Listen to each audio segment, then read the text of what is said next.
வணக்கம். இன்னைக்கு கத்திரிக்காய் துவையல். ஆமாம், அது எப்படி பண்ணணுன்னு பார்த்தாக்கா நேற்று கும்பகோணே கத்திரிக்காய் வாங்கினேன். பார்த்தோன்னே அவ்வளோ ஆசையாக இருந்தது.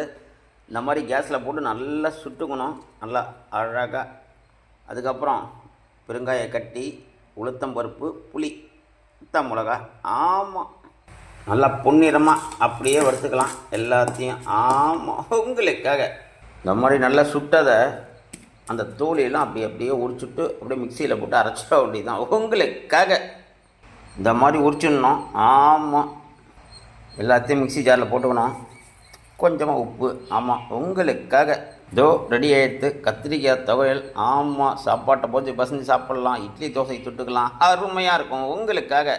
இதோ ரெடி ஆகிடுது சுட்ட கத்திரிக்காய் துவையல். அப்படி தான் இருக்கும், அருமையாக இருக்கும், சுவையாக இருக்கும். எங்கள் ஊர் கத்திரிக்காய் கேட்கவே வேணாம். அருமை அருமை. இன்றைக்கி கத்திரிக்காய் தான் இன்றைக்கி. ஆமாம்.